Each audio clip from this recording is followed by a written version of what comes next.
I'm very pleased to be welcoming you to the first of our Future Social Service Institute Family Violence Alumni events for 2020.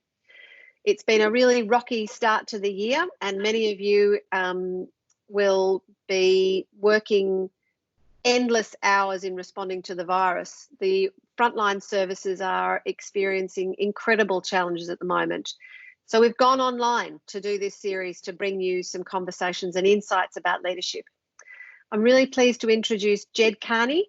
Jed's one of 9 children, born in Richmond, is a qualified nurse, registered nurse, and has a Bachelor of Education, has worked as both a nurse and a nurse educator. Jed has a really extensive history in a range of leadership roles. She became an official in the Australian Nurses Federation in 1997 and has served as Assistant Federal Secretary, President, Victorian Branch President, and was then elected in 2010 as the ACTU President.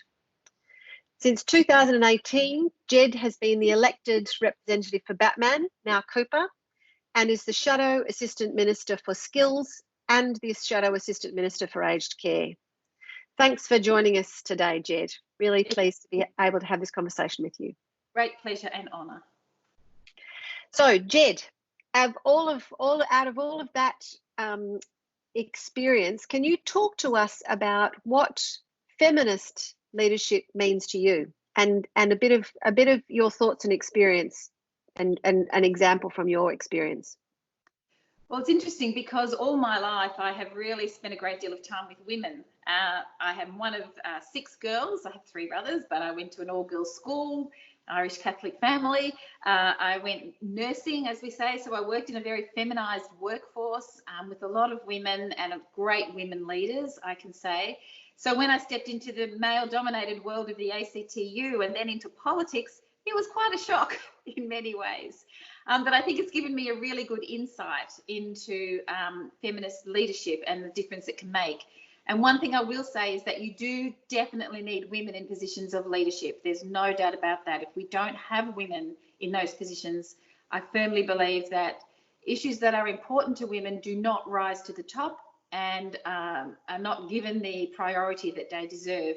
And a perfect example is the issue of paid parental leave. Australia was one of the last 2 countries in the OECD to have paid parental leave, and that was driven mostly by a woman I admire greatly, Jenny Macklin, who was elected back in 1996, was only one of 3 women in cabinet at the time.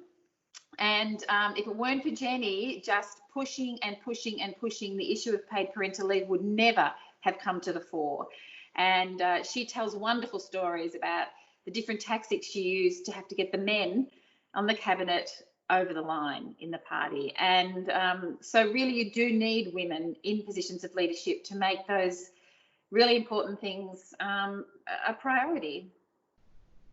We're seeing some extraordinary women leaders across the world in responding to the COVID-19 crisis at the moment.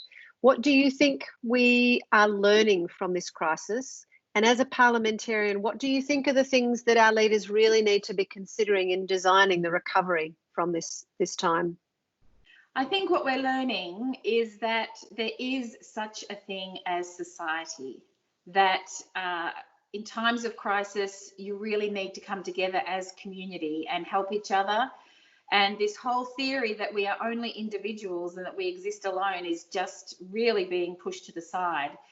And that there is a role for governments, there is a role for social services, and if we didn't have those, look how lucky we are in Australia that we do have a decent health system, that we do have a great public education system, that we've got wonderful workers like you out there helping us through this crisis.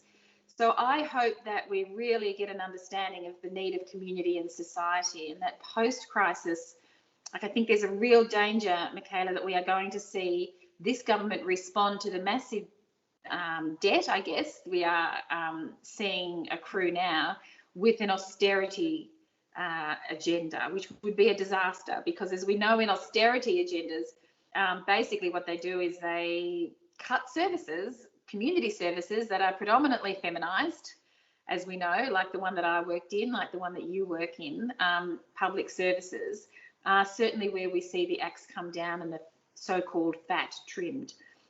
That's the last thing I would want. So I'm really hoping that this understanding that we need community, that we need services, is going to drive the post-crisis recovery. We're going to have to be loud about this, and we're really going to have to fight against this, because I'm not quite sure the government is there. But I think this is going to be an incredibly important part of the recovery, and hopefully the Labor Party will step up to that. So what is your message to the frontline workers, Jed? My message is you are incredibly important. You are really rising to the top now as one of the most crucial parts of our society, and that we really need you to stay strong. We really need you to stay committed, and we really need you to keep doing the work that you're doing. And remember that, even though we are predominantly a feminised workforce, that we have a lot to contribute and that we are valued.